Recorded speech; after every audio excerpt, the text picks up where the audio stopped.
Sarah, I can't breathe, babe. That's on you. Sarah, I can't breathe. It's on you. Sarah. Picture this. You're innocently playing a tipsy game of hide and seek with your partner. But here's the kicker. Your partner decides to prank you by hiding in a suitcase. You, being the wine-sipping genius that you are, totally forgot about him and dozed off. And when you wake up, ta-da! Your partner is found, lifeless. Spine-tingling, isn't it? Well, that's exactly what happened to Sarah Boone when her boyfriend, Jorge Torres Jr., met his untimely demise. Now, how on earth did this bizarre and spine-chilling incident unfold? Let me set the stage for you. It was the 23rd of February, and out of nowhere, the authorities get a call. A man on the line claims that his ex-wife's partner met his end in a freak accident. Was it really an accident? Or was it murder? Stick around until the end to uncover the shocking truth. What's going on? I just got here, so fill me in. No problem. Like, he and I were putting a puzzle together. We've been doing some artwork together. You are putting a puzzle together? Yes, we have a puzzle that we started in there. Okay. We've been doing art, taking stuff off the wall to make new art put up there, like having a good time with one another. But we're drinking. We had a bottle of wine last night. Okay. Fine. So then it's like, we decided to play hide and seek, right? Okay. So he gets in the suitcase, okay? Who is this guy? That's my ex-husband, my former husband. How did he live here with you guys? No, I called him over here. Okay, okay, I didn't know what to do. okay, I didn't know what to do. okay. So then he came over here. Here, let's talk in private, okay? I called you guys. And so the investigation begins, with the detectives taking charge of the eerie house. After some necessary paperwork and securing the potential crime scene, the officer in charge decides to have a little chat with Sarah. At first, she's as jittery as a ghost in a haunted house. She's blabbing so much that it's like she's auditioning for a role in a horror movie. The officer has to literally drag her away from her unfortunate partner. I fell asleep When did you do CPR? this morning when I found him. Before you called? Yes! It's 1 o'clock right now.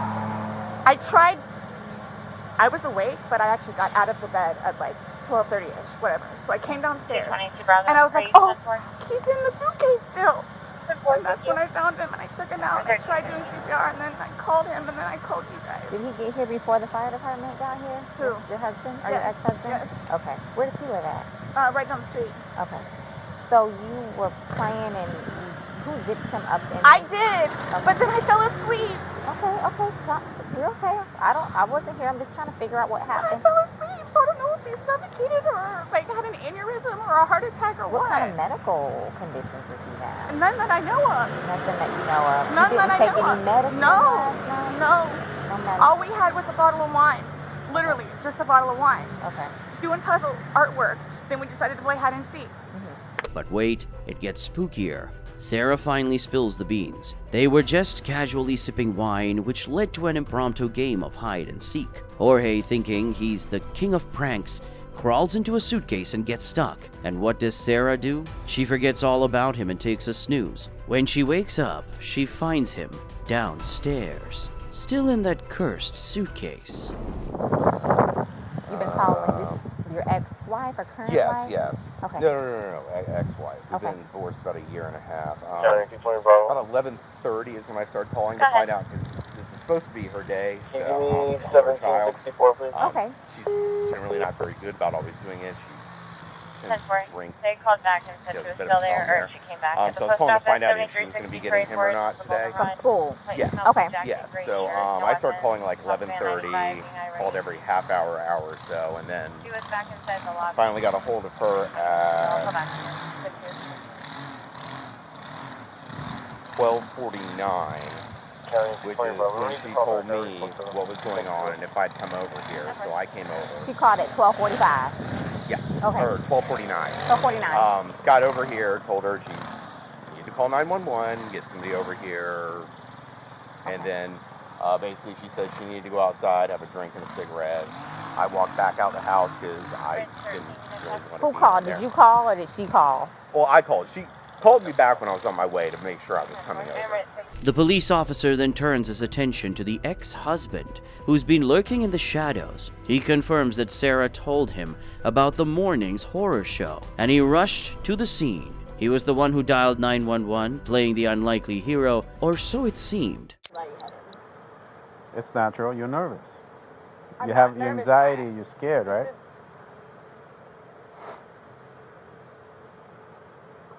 I don't know how to explain it to you. It's okay. You don't have to. I don't know how to. I'm just waiting for whoever, so. I could tell you this. I'm going to be here just as long as you are. Including my... It's going to be a while. I'm welcoming this breeze right now. It's kind of warm. All right? So just bear with us. I know. All right? If you could, like, give me whatever updates or anything that you know of, that's just how I work, so I know, like, kind of what... Well, let me look at my computer, see. But here's where it gets even weirder. Sarah, already anxious about Jorge's vengeful family, sits there looking like she's seen a ghost. Her guilty conscience is practically written on her face. It's like she knows she's in hot water and she's drowning in regret. You won't call whoever it is without telling me, right? No. I mean, I have all their phone numbers. We're not calling. We're not making phone calls. We're actually going to speak to them in person. Yeah. We That'll are. be later They're on. going to... Okay. It'll be You'll know later. prior to us making any I'm contact. not going to be here. Okay. They're going to kill me. Okay. We'll address all of that, okay, before we leave. Okay? This was... Okay? Yes, absolutely. Thank you. Just stay seated, okay, Sarah? I know you're panicking, okay? Just relax. We'll come and talk to you. We'll keep checking on you. And she doesn't stop there. She voices her concerns to the detectives who've now descended upon the scene. When they talk about breaking the news to Jorge's family, she gets defensive, even demanding updates on when they'll be informed. She whispers, "They'll kill me." It's as if she's trapped in her own horror movie and can't escape. So, but do you guys tell his family, like, today or after tomorrow? We have to. It's the By law. law, we have to go and make contact with the family. Yeah. They have to be notified. Once our investigation is pretty much complete here, once we leave here, we will be going to... But again, you'll know. We're not going to just go and do it without you knowing. You'll know. We'll talk to you prior to doing anything like that. But how, I mean, I understand what you guys and how you do it, and, you know, so, but, like, what do you just tell him? What do you tell his parents? Like, what's the reason? Passed away. We tell them what we know at that point. Yeah. We tell them the truth.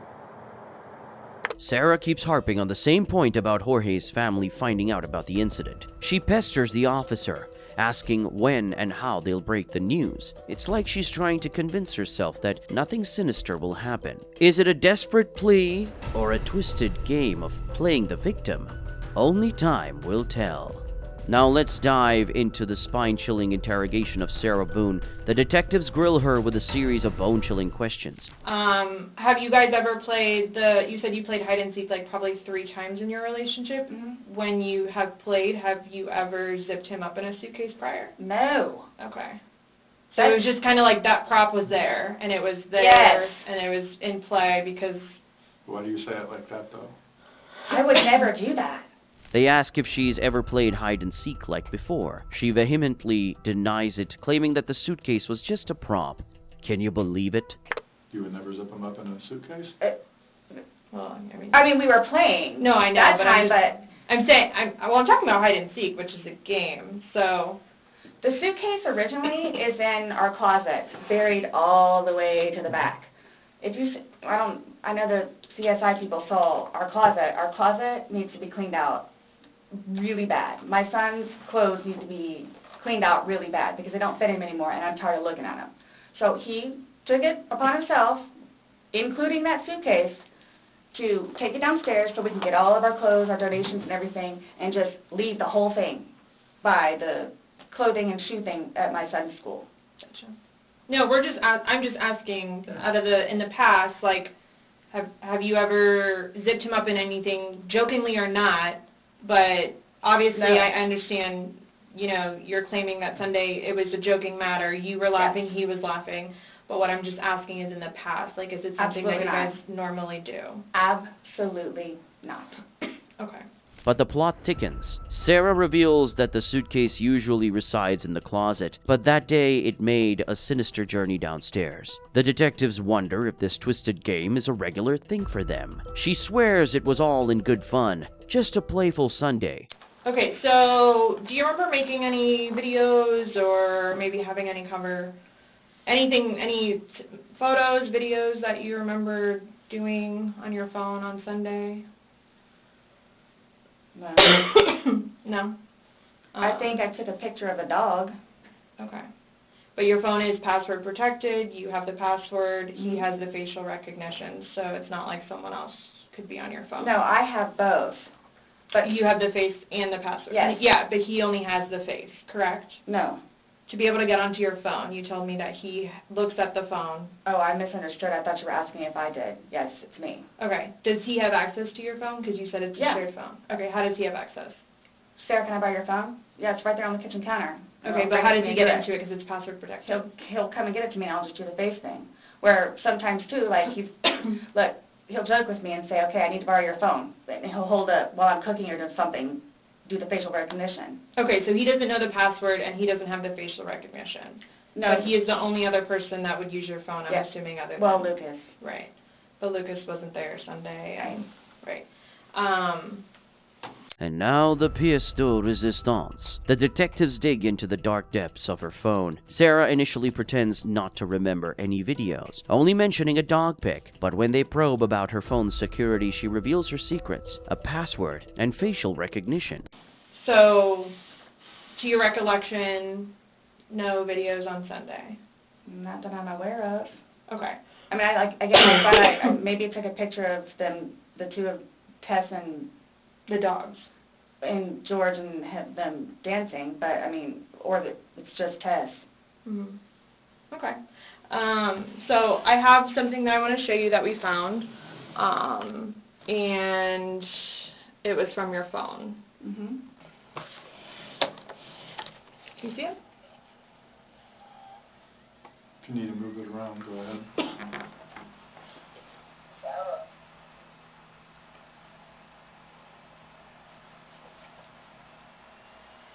No, I don't remember that. For everything you've done to me. For everything you've done to me. Your battery's about to die. Shut it down. Oh, okay. Let me...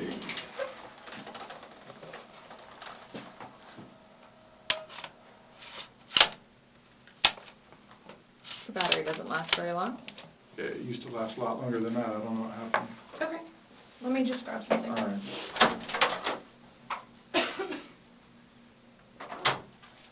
No, I was just simply asking because you had a look on your face when she asked you if you've ever done that before. You looked kind of shocked and... No. Okay, but why did you say it like that? Like... I don't think you all understand who I am, where... Okay. Well, tell me. I mean, I've always been a straight-A student. I am an outstanding mother to my son. Okay. I excel at everything. I would not do that. You wouldn't zip somebody in a suitcase? Well, I didn't, completely lock it. I mean, I opened it with one finger. I left enough in there for him to get out. Okay. And I wasn't planning on going upstairs and going to sleep. Okay.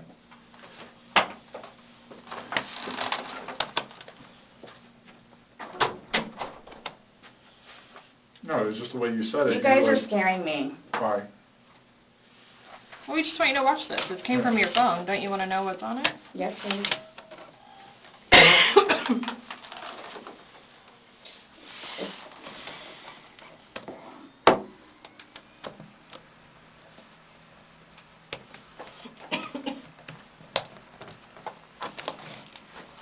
Is it long? Because I don't know how much I can take. Mm-mm. No. I don't know how much I can take. I don't know how to find your...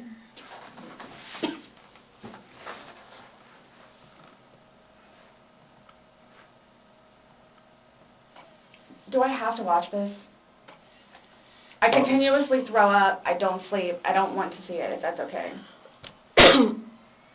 Well, it's on your phone, and you can either explain it or we take it for what it is. Yeah. We're just trying to give you the opportunity to tell us what's going on. That's it. It's that long? 2 minutes. No. For everything you've done to me. For everything you've done to me. Fuck you. And this Fuck is, you. that's you, your voice. Stupid. Sarah. That's my name. Don't wear it up. I can't fucking breathe, babe. Yeah, that's when you do when you choke me. Sarah. Sarah. I don't want to watch it, please. Okay. Last time we talked to you, you had said that you put him in the suitcase, he had 2 fingers hanging out, and you I went flipped to bed. him over. Sarah, I can't breathe, babe. I flipped him over, and that's where it was. And there's 2 different videos and a still picture where, yeah, it shows you flipping him in different positions, and him saying that he can't breathe, and you saying fuck So you. this is upside down. So in order for him to have gotten into it, It was flipped up. right, it was flipped up normal. Yes. Like as if you're packing something. So this is upside down. Guys, this is killing me right now. So this image is upside down, and then this small video that occurred 11 minutes later, it's flipped over the other way, closer to your dining room table. Okay. Now he's obviously still in there. So he didn't, how did it go from the back to the front? I flipped it. Okay. My plan was not to go upstairs and go to sleep, Well, that's what you did. Yeah. but not intentional. No, you told me you went upstairs because What? you were Stop getting here. ready for bed. Stopped here. Okay, but Where's here? show me where you can see any fingers coming out, because there's the end. It's, and his head's right here. Mhm. So going like this, rather than going all the way up, it's like this. But why is he saying I can't breathe, and why is he pushing on it as if he can't get out? And it doesn't show a hole. There's no gap. hole. There's no fingers. I don't see his fingers. There's no hole. I don't know what you want me to tell you. Like, I don't know, like, what you want me to tell you. I'm just showing you. I'm just telling you what we see and what we've heard from the other I video. understand. I understand. He's begging for you to let him out. You're laughing in the beginning, and then in the end, it sounds kind of like a. No, it's not malicious. Well, saying fuck you, It's not malicious. then what is that? What does "fuck you" mean to you? Well, Like if I were to tell my like he partner. does. Like, I get told everything but a white woman, so Okay. my intention was not to leave him in there. Please understand that. My intention was not to leave him in there. But you went upstairs thinking that he could get himself Yes. out, but the video shows That's at what I no told point you. can I see his fingers. And He'll it be up looks here any like minute. And then 30 minutes later, he didn't show. And he's telling you And I he didn't can't wake breathe. up. Do you He's think not he's able to get joking? out. You told me he was laughing, and We were the before. video, there's no When we laughing. first got in there, both of us were. So how long was he in there for? Like, this video is at 11:12 when it starts, so was he in there for like a long time prior to you No. recording this? No. No. So it goes from funny to no longer funny, But and I you're didn't, the only one laughing. But I didn't think that he was, like, panicky. Like, So pushing up on a suitcase saying, Sarah, Sarah, Sarah, I can't I breathe. can't breathe. George has done that in the past before, too, where it's just like he thinks that he's woe is me kind of thing, where it's like, I don't He's think- never been locked in a suitcase No. where he couldn't get out, so. It's kind of, I thought it was And the you know boy the oxygen crying is wolf, something. crying wolf kind of thing. Okay. And again, my plan. But nowhere in there is he laughing, is he joking, he is begging. And you're the only one laughing, Okay. and you're the only one saying derogatory comments, like you're mad. No. Please don't, I don't mean to sound negative, and I don't know if I can say this, but, like, it's like you guys are kind of trying to, like, feed me. Like, No, I'm just trying to show you a video that you no longer want to watch because you probably don't want to know the outcome of how and what you said. well, I know what, You know what's on that video now? No. You remember making that video? oh, Why don't you remember making the video? probably because we had been drinking. But you weren't drunk. Just because I went upstairs and, just You because told you're us- drunk doesn't mean that You told us several times that you were not drunk. You said that you had your wits about you. You said he had his wits about you. Mhm. You said that you don't like not having your wits. In my experience, if somebody cannot remember doing something to the extent of making 2 videos and taking a photo, they are intoxicated. Okay. I understand where you all are coming from. Well, I we're get just it. trying to make sense of it. We're trying to get it. figure Right, out what we're you're trying saying. to figure out this You video. explain it to us. We're listening. I just did. Like, we were playing, and then, like, I thought it was... My plan was not to go upstairs and go to sleep. My plan was not to... He'll be up here any minute. But But you again- willingly went upstairs and went to sleep. No one forced you to go upstairs and get My ready plan for wasn't bed. also to leave him in the suitcase. The chilling climax arrives when the detectives reveal the video evidence from her phone. They catch her in a web of sinister laughter and cruel comments while Jorge is trapped inside the suitcase, begging for his life. She brushes it off as Jorge crying wolf, claiming she saw no fingers or holds, but the detectives are on to her. They suggest she might have been under the influence, and she reluctantly agrees. In the end, there's no denying the cold-hearted truth. Intoxicated or not, it's clear Sarah had dark intentions. A crime was committed, and the police are dead sure about it. Her trial is shrouded in mystery, with confusion lurking in every corner. Thank you for joining us on this spine-tingling journey. We hope you find this as chilling as we did. Don't forget to hit that subscribe button, and stay tuned for more bone-chilling tales. If you enjoyed this video, give it a like and leave your creepiest comments below. And if you have any other eerie stories you'd like us to unravel, let us know in the comments. Until next time, remember that the darkest secrets are often hidden where you least expect them.